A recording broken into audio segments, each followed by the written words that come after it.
Saludos, saludos. Welcome back to the Latino Dad Connection podcast. Thank you so much for joining us. My name is Efrain Reyes, and I am your host for this podcast. In this podcast, we share stories, we share wisdom, we bring them special guests, and talk about different topics and everything to help us really move forward in our fatherhood journey. And today is no different. We have a very special guest where we're going to be talking about the importance of sexual health. And I know that this topic often doesn't get talked about enough. In my experience, I didn't have proper sexual education, which led me to a lot of unhealthy habits. So I think that these topics are very, very beneficial for us to continue to normalize and to have. And I am blessed and privileged to have una hermana, a sister that can help us with this topic. Her name is Vianey Blades. She works with women, empowering to connecting them back to their body, really helping them understand and connect back to their menstrual cycle, and helping just educating the community about the importance and the power of sensuality and sexuality. In this episode, I also had my compadre Jose Salce join us and share his perspective. He dropped a lot of gems, so you're not gonna want to miss this episode. So with that being said, let's get started with our episode. Saludos, saludos. Welcome to the Latino Dot Connection podcast. I'm so excited to have Vianey here with us. Thank you so much for joining us. And we also have our compadre Jose. We're going to be diving into this very important conversation. But before we do all of that, I'm just going to give some time for actually both of them to introduce themselves, tell us a little bit about your upbringing. And Vianey, how did you come to this work that you're doing with mujeres, with sexuality, with sensuality? Yeah, what would you like to share with the audience so they can get to know you a little bit better? Yeah, well, I just want to start off by saying saludos a todos. It's such a pleasure to be here. It's my first podcast interview with hermanos, so Mm, this is truly healing for me as well. So yeah, my upbringing. So I was born and raised in Belize, Central America. Um, in our country, they would consider me a norteña because I'm from the north of the country. So we mm, are bordering Mexico. We're like 20 minutes away from the southern border to Mexico. So a lot of our culture is very similar to southern Mexican culture. And yeah, so it's kind of like that, kind of also mixed in with Caribbean culture. So mm. very hypersexual. I will have to admit that the culture is very hypersexual. Okay. And there are parts of it that I think were very healing when it comes to being able to express myself in a certain way. But also I saw the effects of that, especially seeing the men in my family or in my community being very machismo. I know y'all Mm, have a lot of conversations surrounding that and how they affect mm-hmm. men. And I also experienced the effects of that for Mm, myself. Experience a lot of abuse growing up mm, too. So the healing for me was learning that there was a space between uh, repressing my sexuality and hyper expressing it. And that's where I found the intersection of sensual expression. mm, And I always felt growing up that I was two women in one body.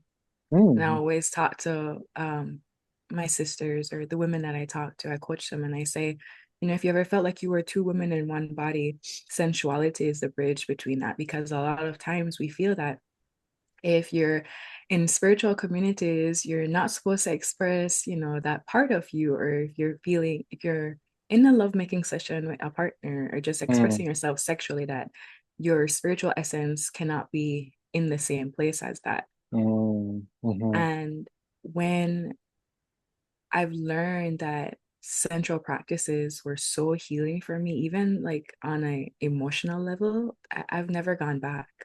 mm, mhm, There's an intersection of that with sensuality and sexuality, but it doesn't mean that I'm having a sexual experience every time I'm using my senses. right? On a very fundamental level, sensuality basically means that you're being present with yourself and using different senses to bring you back here into the now.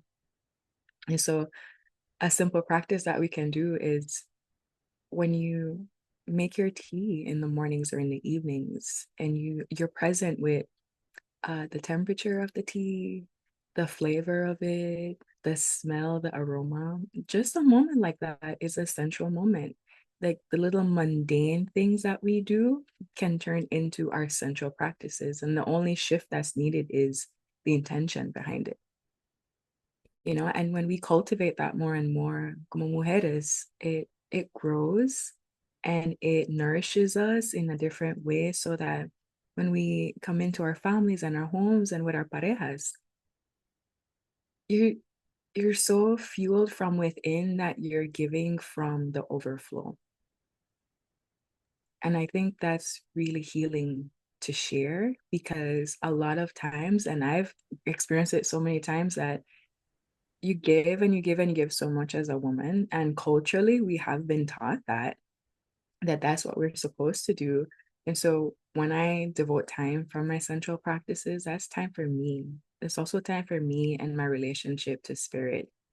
When I move my body, when I move my hips, someone told me recently that they were in one of my dance classes and she was in awe of how I express myself even when I'm Mm, just dancing because she said, I can tell that your spirit is moving with you and you're not doing this for what people will see of you.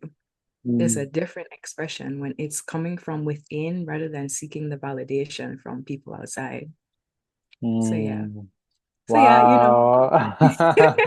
Thank you. So many gems already, and just the intro. I appreciate, just sharing a little bit about your culture, a little bit about how, yeah. growing up, some of the things that you have had to go through to be here, and that connection that you have with sensuality and sexuality. I love the way that you kind of explain, being in touch with your senses. I mean, it's in the word, right? Sensuality, but I think sometimes it's just not talked about or maybe not explained about. And then the difference between sensuality and sexuality. But we're going to dive more into all of that. But before we do that, Jose, go ahead and check in, brother. How you doing?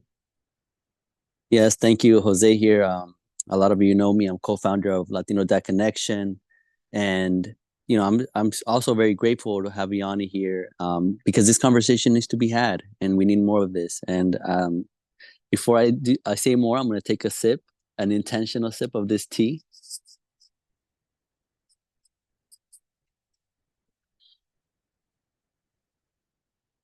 So I was born in Mexico, in Jalisco, and I was raised here in Southern California.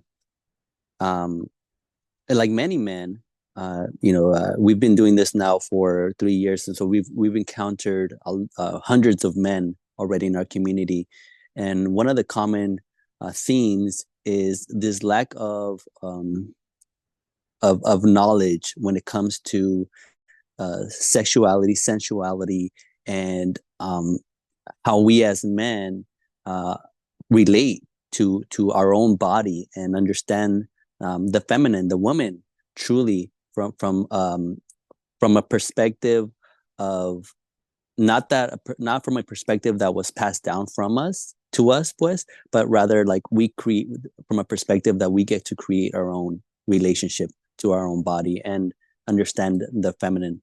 So, I grew up watching the men around me catcall women, um, a lot of suppression of our sexuality, and also hypersexuality in the sense that as men I grew up thinking that the more women I slept with, that would make me more of a man.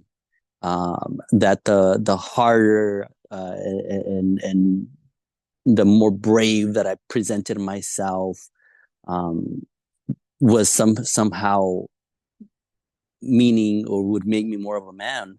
But later on in life, I realized that that wasn't the case. That's not what women needed, especially because I grew up with four women I have four sisters. And so here I am on one side, hearing this perspective of how I should conduct myself as a man and how I should engage in relationships with women. But yet, on the other hand, I have four sisters, and I'm coming home to my sisters and my mom, who are um, who also experience their own harm at the hands of men, their own abuse, their own traumas. And so it wasn't until later on in the years that I started to do my own self-development work that I realized, I started going to meditation, I started going to retreats, I started to do, a lot of work, man's work, essentially. And then I realized um, that I was wrong, that there was something wrong about or skewed, at least for myself, that it wasn't in I wasn't living in a way that I was in alignment with. I wasn't I wasn't meeting women in a way that made them feel safe, that made them feel um like the goddess that women are, essentially. And so, that really paved the way for me to want to diving more into understanding my own sexuality, and being okay with even that expression of sensuality, and being present, right? Being present with myself, being present with this cup of tea, being present with the moments that I am with my beloved, like being present there from a whole different perspective of understanding of the possibilities and the beauty in it, when I think when a man truly understands and begins to understand the power of who we are as sexual beings, of as energetic beings, and being able to meet another person, especially a queen who understands and is doing her own work, then magic really does happen when two beings come together in a profound, beautiful way with good intentions. And so, yeah. All right. Thank you, brother. Thank you for sharing your wisdom and knowledge as well. Yeah, so let's dive into this conversation. So one of the things that I want to talk about is something that I feel like is not talked about enough, especially in men with men, and it is menstrual cycles. And to be honest, I didn't understand or get any education around menstrual cycle until I was like 15 years old.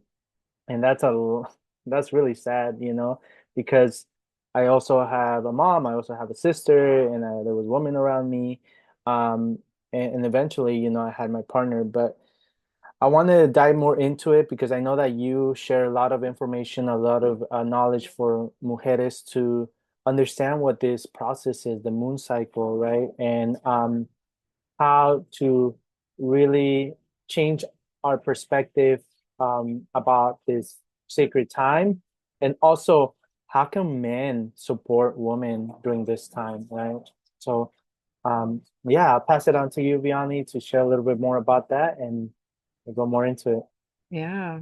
Oh, I think if there is any woman just even hearing the quality of the question that you just asked, that in itself is healing.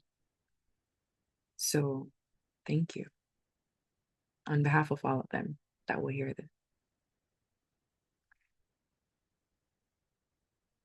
For the men that are listening, if you don't know a lot about the menstrual cycle, please know that it's not your fault. The system is designed that way. Our educational system is designed that way for us to not know about the most powerful parts of ourselves. And this is why I do what I do. And I think it's so profound. When I began being a student of my own menstrual cycle, because I still am, and I will always be until that phase of my life is no longer here. But so I want to start off by sharing that the reason why I started doing this work is because at the young age of 16, I was diagnosed with polycystic ovarian syndrome, which a lot of women experience now, PCOS. And I was studying science at that time in high school. And just the little that I knew about biology made me realize that there's more to what the gynecologists were telling me. There was more to them just telling me having to be on birth control. And I took it upon myself to start learning and researching more about what's going on here and why are they not telling us these things. And it just took me down. I literally went down the rabbit hole and I have never came back up out of it because it's so deep. Like, I know we always hear that the womb holds so much power for women, but truly, when we see the signs and the symptoms that come up every time we're nearing our periods or we're experiencing ovulation and all of that, like it's so beautiful. And what I would like to share is that women are seasonal beings. Okay, they are the essence of life flows in spirals. Life is not linear. Like our bodies literally do that every single month. And the more we can accept that, the better it is, not only for us, but also for the people that we love and for the men to understand. Um, a man can do all the research and everything, but the only true way you'll learn how to help support a woman is when she learns to support herself, right? And there's so much value in her learning and being able to express what she's feeling and what she's experiencing in a given part of her cycle or what she needs, right? Every woman will need something different. And I will share like general things that men can do to help, but it is very individual to the queen that's experiencing her cycles, right?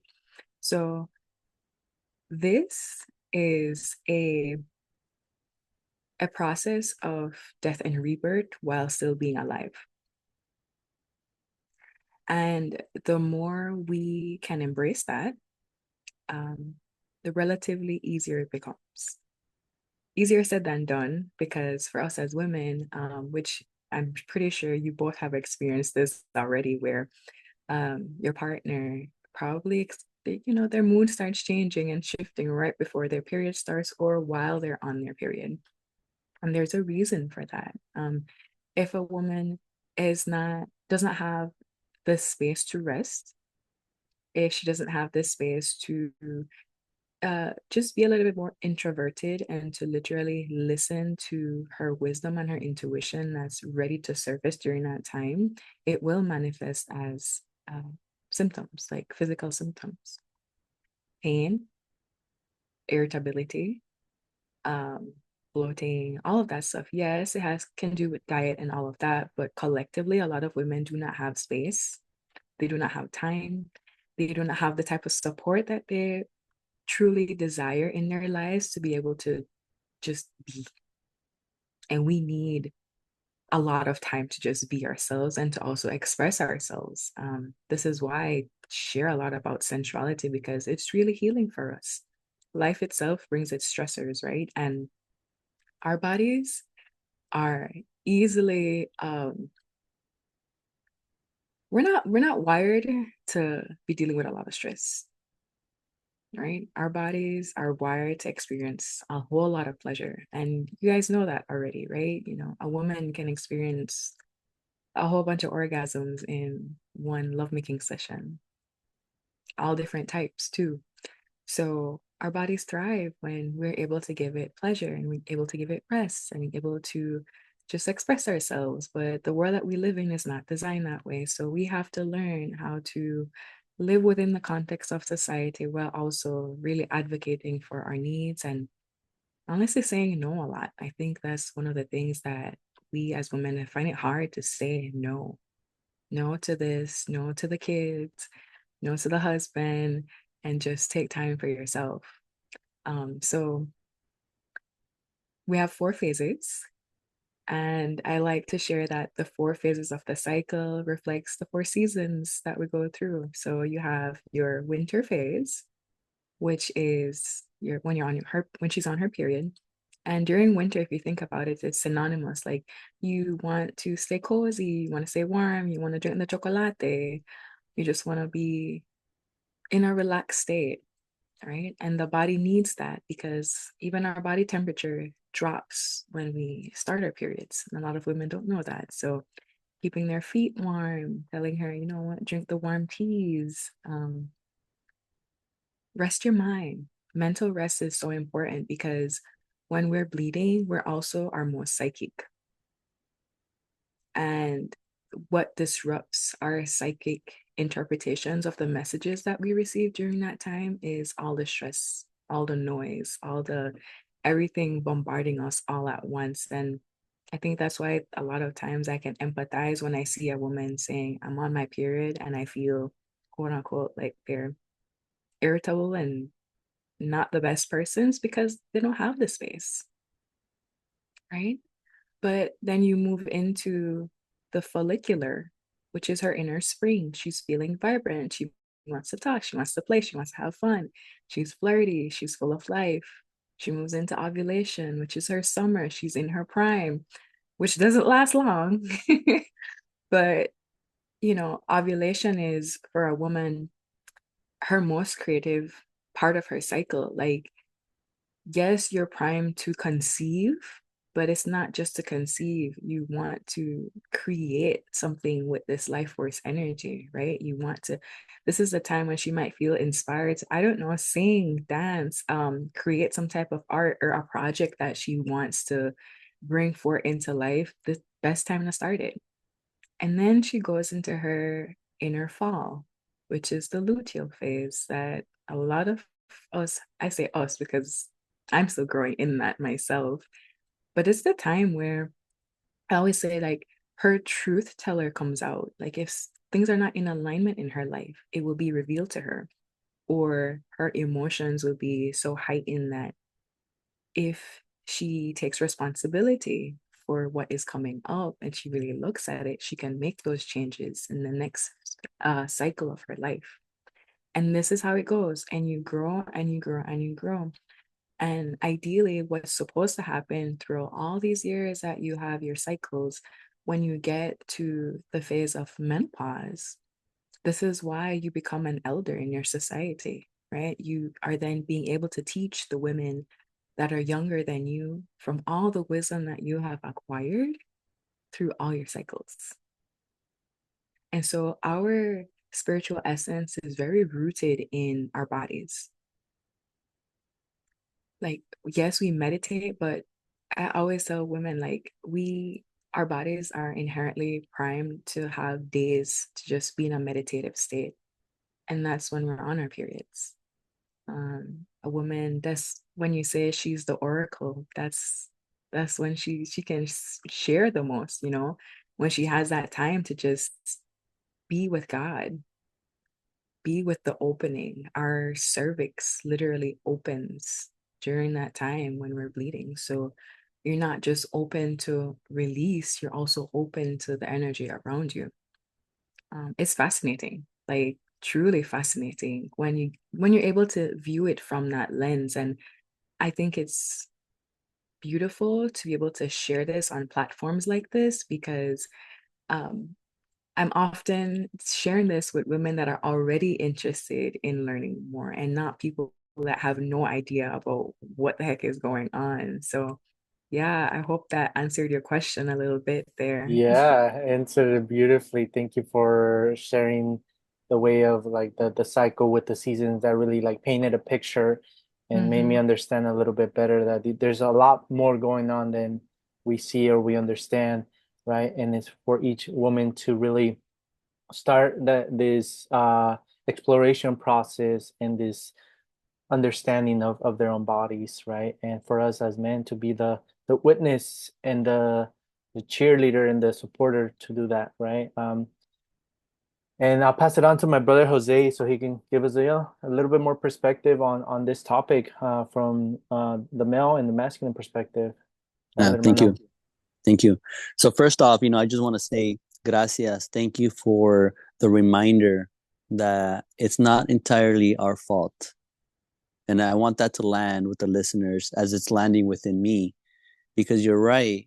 Um, most men were not having those, like our fathers were not teaching us about a woman's menstrual cycle. They weren't even teaching us about our own like way of understanding our own body and how we should you know show up in this world with our own sexuality. So yes, definitely it's a good reminder that it is not entirely our fault. And I think that's important because there's oftentimes underlying shame and guilt that I think men feel because our women, our daughters, our partners, our sisters, our mothers are bleeding and we don't know how to help them. And there's a sense of powerlessness in that we as men, as protectors, as guides and providers, right, and protectors, again, we can't protect that. So it's, I think, this reframing then and an invitation to myself and the listeners that this is a time when a woman is in her menstrual cycle. It's a time for us men to be of service. Let's be of service. The invitation is to be open and to do our own research and and to be of service. And what I mean by being of service is allowing the women, allowing our partners to rest, allowing our daughters to rest. Like they shouldn't be picking up anything heavy for the first few days. Like I got it. Let me do it. This is a time for us men to show up as a masculine man that we want to step into, we want to be. This is a perfect opportunity for us to be that. And it doesn't always have, it could look in a variety of ways. And I like what you said, Vianey, which is every woman is gonna need something different. What works for one woman, it might not work for another. But this is an opportunity for us to create conversation and dialogue with our partner, with our daughters. Like, what can I do for you? How can I be of service to you? Can I massage your feet? You've been up on your feet all week. This is the time for you to rest. Let me worship your feet. Let me massage you. Let me make you dinner. Like, let me lighten the load for you in any way, shape, or form. And I think that in doing so, we are honoring the cycle of the woman, and we are showing up as a masculine man that we want to step into, while honoring the process of what it is to hold space for the woman. And she might dance, and she might cry, and she might yell, and she might be frustrated, and we can hold that as men. We can hold that, and we should be holding that. And that's an invitation for all men, including myself, like I said, to continue to be open to exploring what that looks like for us and our partners as we continue to learn how we can best show up, not from a place of like judgment or a place of lack of understanding, but rather curiosity. And I'm here to learn. I'm here to support. And I think again that's a big trait or characteristic of a healthy masculine, is one that's able to hold and be with a woman while she's in her moon cycle without judging or minimizing the pain, but rather understanding that it is a sacred, right? It's a sacred process of a woman's development, essentially. And I don't have to understand it all. I don't think the goal is for us men to understand this, but rather to be able to, again, like I said, hold space. And so, yeah. Yeah, I love that you said that. And there are two things that I do want to share about that. The first is um, I do want to be mindful that in sharing that everything I shared, men also don't need to hold everything. Especially if a woman has experienced a lot of trauma and you are in relationship with that woman and she's still healing. Her luteal phase or her menstrual phase might be challenging for her, and I see that a lot just across the board, right? The trauma is still showing up in her body, and I guess for the men, I would like to share that there is a limit to what you need to take on, right? Don't be the emotional punching bag. Have your boundaries, because to a certain point, she needs to take responsibility for what's coming up for her.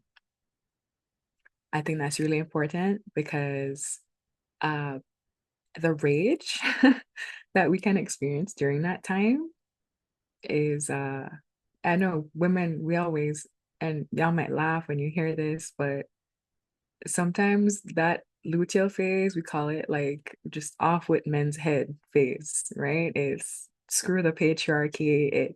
It's really loud and fierce. And I myself, I have to make sure like I keep that in check because that's also a voice of the collective that is internalized. And you can unintentionally hurt the men that you love that are in your life if you allow that narrative to get the best of you when you're emotionally susceptible to things like that, especially during that part of your cycle. So I really want to emphasize that because just as men are providing the support and they're providing the containment and the safety in equal parts, even though she's experiencing everything, she also needs to have that level of love and support for her partner. And that is through her words.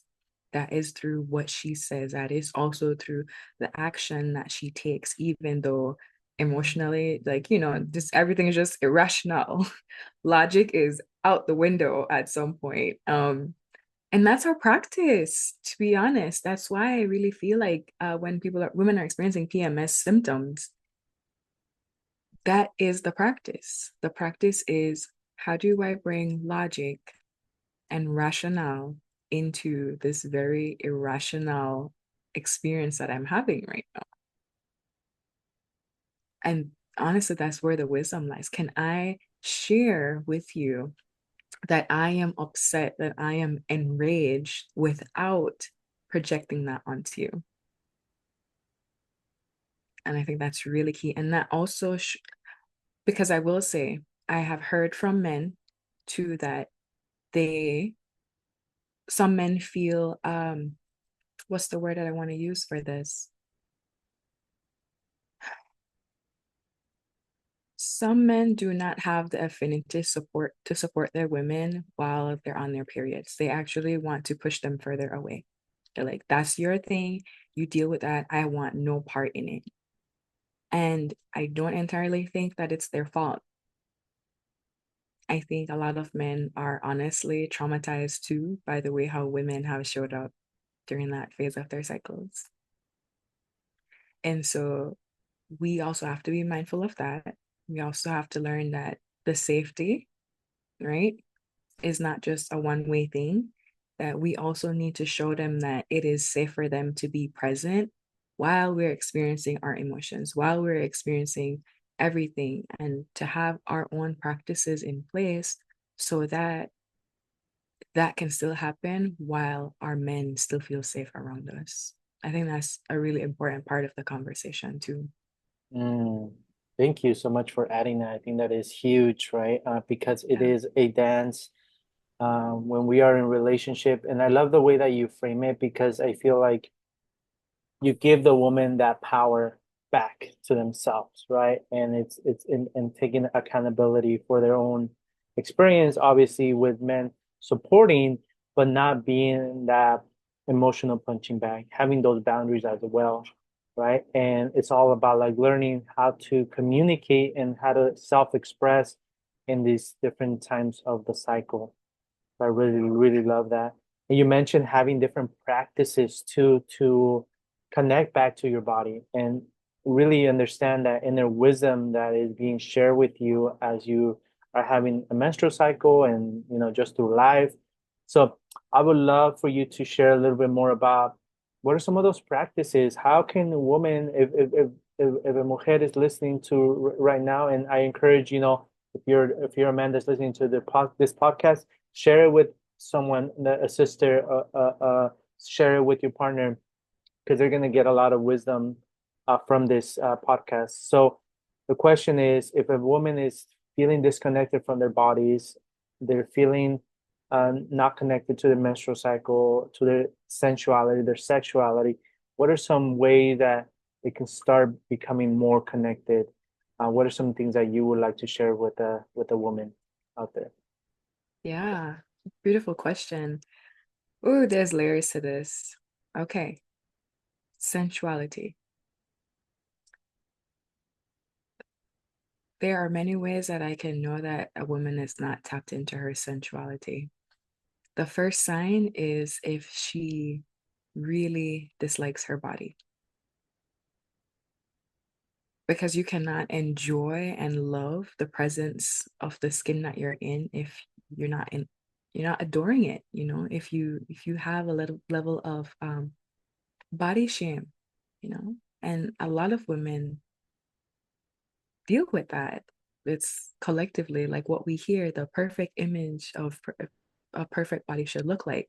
So the first level is, can I accept what this body does for me? Can I love my body in all its facets, in all its imperfections? I don't know, maybe she has one of her boobs that is bigger than the other and she feels insecure about that. Or maybe her vulva looks different than what she thinks it's supposed to look, and she has insecurities surrounding that. Her hips, there's so many things, all the messages that women get that immediately disconnect them from their bodies. They're like, I don't want to deal with this. And so we find other ways to disassociate and further disconnect us. So that first part is healing the connection with this body. I may not entirely love how my body looks, but can I learn to connect with it? Can I embrace it? Can I love on it? Because then you can move into the disgust and the shame that a lot of women carry about the fact that they have periods, which is a natural biological thing, and all the conditioning from, unfortunately, religion teaches us that it's dirty, that it's shameful, that you should be quiet about um, this thing that is happening every month for you. So learning to heal, and the only way to really heal is to lean in, right? Lean into, why am I disgusted by my own blood? Who taught me that? Why do I carry this narrative? And start tuning into that with a curious mind rather than a very judgmental one is what's going to help us to heal through that. The more we start appreciating that, the more you're going to start to be more present with your body. Can I touch the blood? What's the consistency? Can I even use my fingers to check internally what's going on with my cervix? And a lot of women do not even know how their cervix feels like. But we're allowing men into our bodies, into our sacred vessels that we have not yet built a full connection with. So there's a lot of value in, not just inserting your fingers in there to pleasure yourself, but to really just connect. How does it feel? Because our cervix shifts. I don't know if y'all know that, but that's probably something. Our cervix shifts during the different phases of our cycles. It opens, it softens, it hardens, it moves up, it moves down.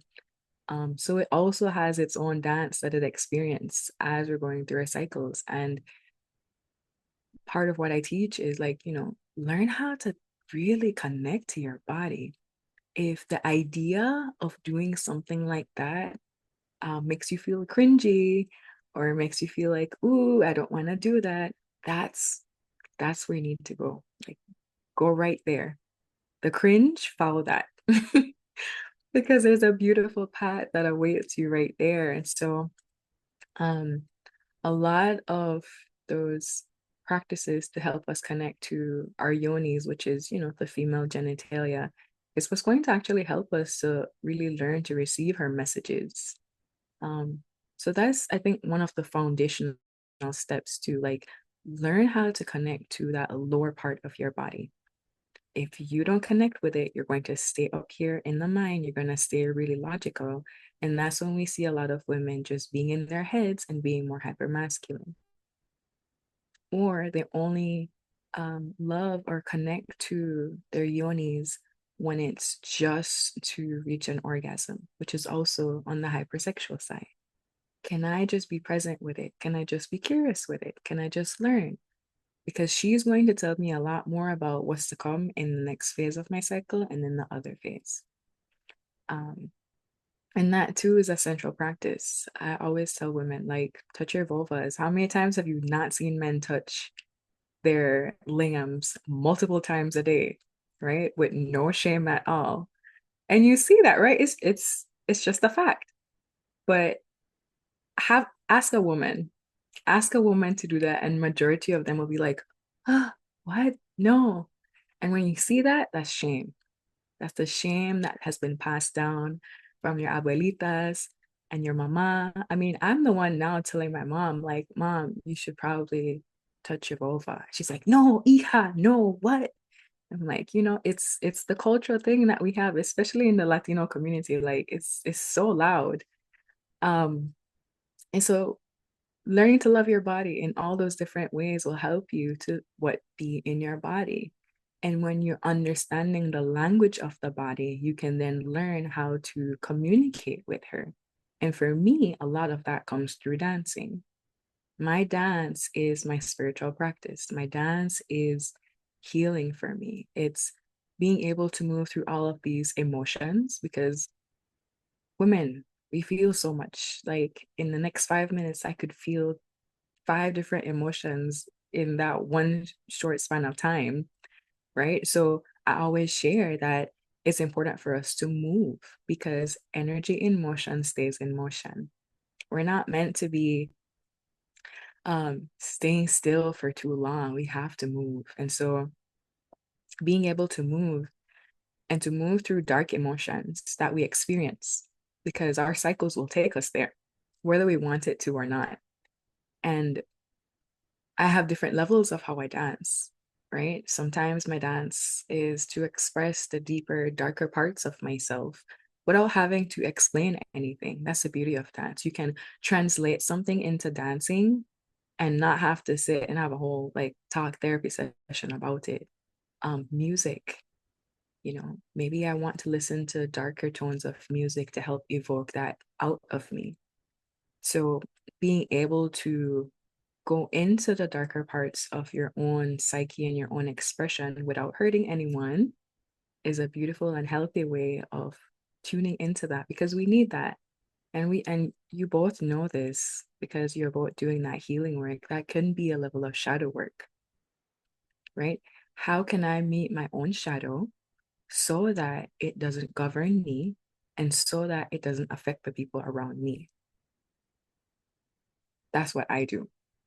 I put metal music on. I like loud, and I will scream and I will shout, and it's going to be a whole like, it might look like chaos to someone, but I love it. And all the women that I have shared these practices with are like, this is incredibly liberating, because one, you've had to be the good girl.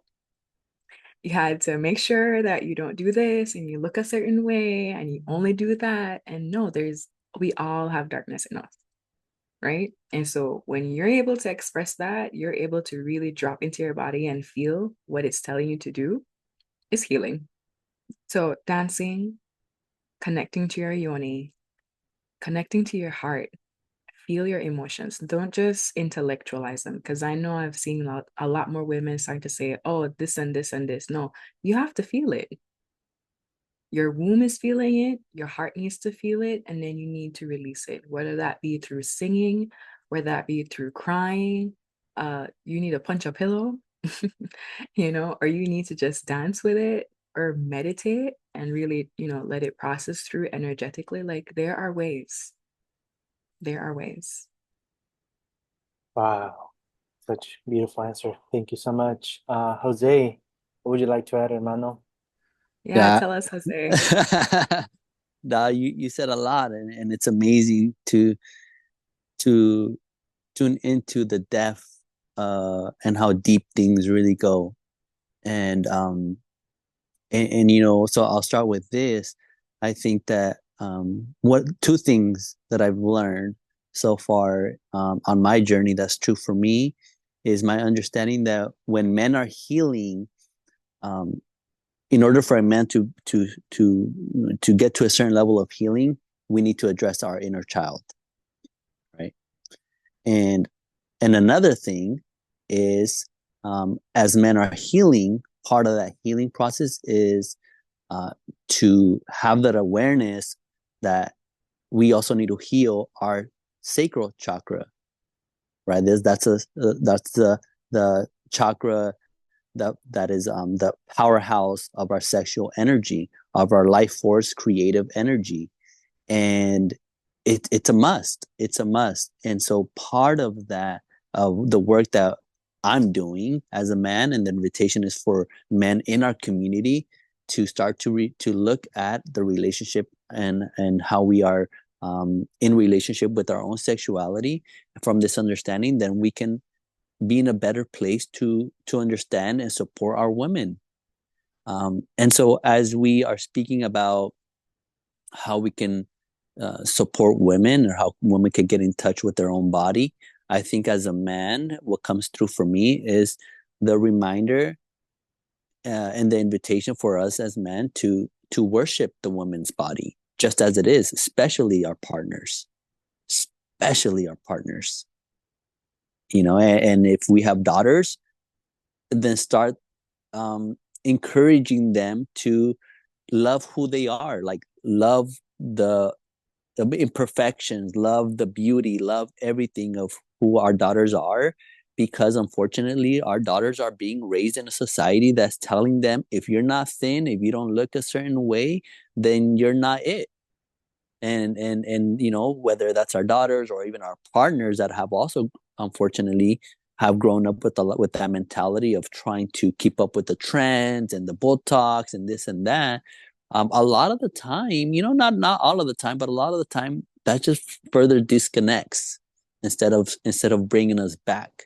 And so one of the things that I've learned to do, and I've continued to continuing to learn how to do this, is worship the feminine, and one of the ways that we can do that is slowing down, just being present, just like we were talking about being present with this cup of tea, and being present with the senses, massaging our partner, and noticing, like, and worshiping and praising and letting them know, like, you're beautiful just the way you are, like you are it, like you don't have to change much. Obviously, there's work to be done, inner work, and exercising and all of that, that's fine, but nonetheless, like, can we honor the beauty of the woman for who she is?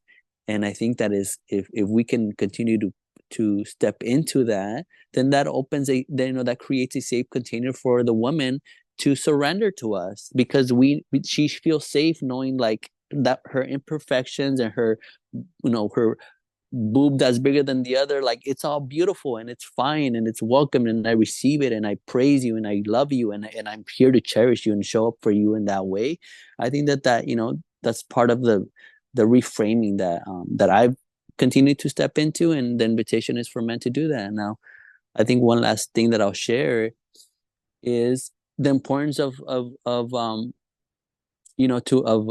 brought up the shadow work, and what comes to mind is trauma for me. Unfortunately, a lot of women have experienced trauma, at the hands of men, unfortunately. And also men have experienced trauma as well. We men have also been molested. We men also have, been in situations where our own body didn't feel safe. And so it's important for us men to be gentle in the process of helping our women liberate themselves, and for us as men to be part of that journey for the women and for ourselves as well. But it does take a reframing mindset change with us men that I think it's important for us to start looking into. So yeah. Wow. Yeah. Thank you. And Thank you. Yeah, go. Did you want to add something? I just wanted to share Yeah. something a little bit more on the vulnerable side when he said about his daughter. Shout out to both of you for doing this healing work so you can be better fathers, especially para las niñas. So I was molested when I was 7 years old, and it really affected me a lot in my teenage years. And one of the things that I think would have really helped was because I would experience a lot of pain when I was on my period, and a lot of flashbacks of those memories. And I think if I had had a father who was emotionally present with me and to help me to learn that it is safe to be around men.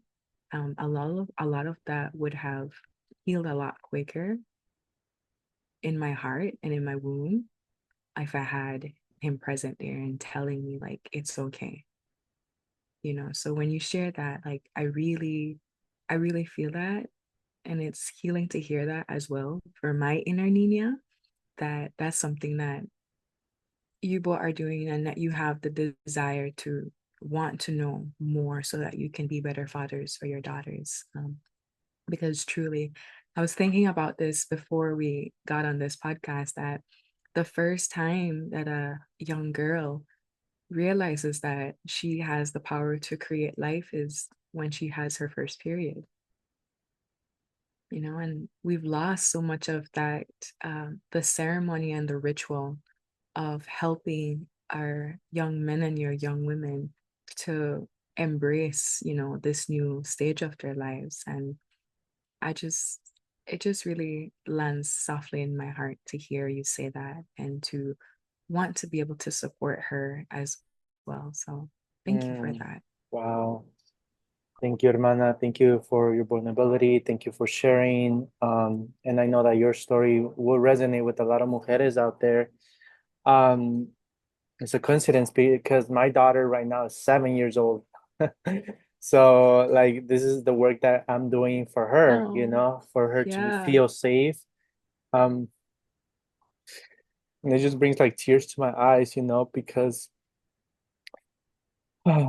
really like a lot of the work that I'm doing is because of her, of her being my teacher and her being, the way that I needed to shift in my life for her to feel safe, and therefore for other men to also do the same, and I think this it just connects it back to fatherhood.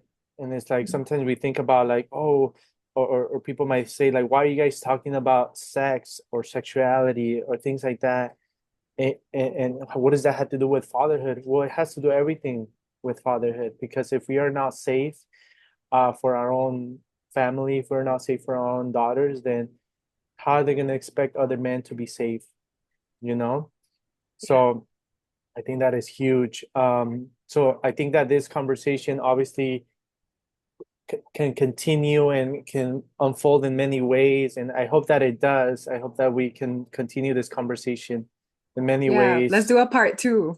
Yeah, let's continue this plática, because I don't think that this conversation, first of all, is being had enough, and not like this. We're talking about it, within the Latino community and the cultural experiences that we've had growing up, and how we can really shift those, right? So, wow, just want to thank you. Muchísimas gracias. Thank you for your time. Would like to ask you if there's a last message that you would like to share with the audience, and then if you can share, how can people find you? What are some of the work that you do for the mujeres and for people that want to connect with you? Yeah, my pleasure. I wish like this could be like a 5-hour podcast if it was up to me. There's so much, just so much layers to it. I'm just really honored. You guys don't know this. You guys really don't know this, but it was part of my dream to be able to speak on platforms like this. And I really, really appreciate it. To have many also hear my voice. And I feel like I'm also speaking for all of the women in my family while I'm here. So thank you. I won't cry because I do want to cry too. But my heart is so full.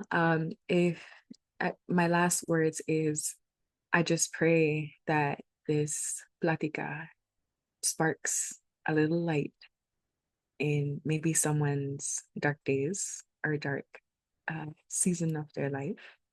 And I pray that when you feel that there might be no healing, or that this incessant this connection between the masculine and the feminine in our communities is like never ending. I pray that this shows you that there are spaces that are being created for the healing to happen. And it happens with conversations like this. So thank you. If you want to know more about what I do and my work with women, you can find me on Instagram at Vianey. That's my personal page. And the business one is Embodied Cyclical Wellness. Or you can check out our website at embodiedcycle.com. I teach dance classes every Tuesday live. I also have a dance membership, and I also do monthly women circles online for women that we have different topics that we talk and discuss on. So if you're on my newsletter, my mailing list, you can get updates on that. But that's something that really started the work that I did in my earlier years, because I just have a really soft spot for us joining together and being able to share and heal through storytelling and sharing our voices with each other in safe spaces, because we also need that. So yeah, that's what I do, and we're gonna continue with the healing. There's Yes. so much work to be done.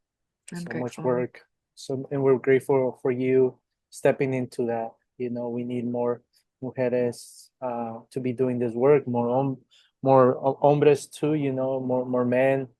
So yeah, please follow Vianney. We'll have all the show notes I mean, we'll have all the links on our show notes. And Jose, one last message. Close us out, brother. All right. One last message is going to be a prayer and an invitation to the men to start where we're at, wherever you're at right now, wherever, whether even if you're struggling with porn, even if you're feeling out of touch with your own body, even if you're single and you're not in a partnership, like start where you're at right now. And the invitation is to bring sacredness back into your life, into your sexuality, into your partnership. Like bring that sacredness back online, and remember that that is the way to move forward. It's no more harm. Let's move away from harming the women in our life and in our community. Let's bring love and devotion and safety back online, and let's start wherever you're at. And so yeah, with that being said, that's my prayer and my invitation. And you can reach me at Latino Dad Connection. We'll continue to do this mission. And Vianney, thank you so much for showing up, and there'll definitely be a part two. And before I close out, a shout out to our maestro, our hermano, our tío Jason, who we wouldn't be having this conversation if it was not for him. So his spirit is here in this moment with us, and we honor our maestro, our hermano.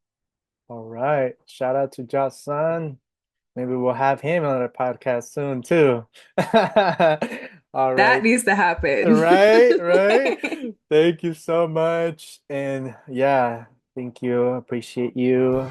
And remember, just show up.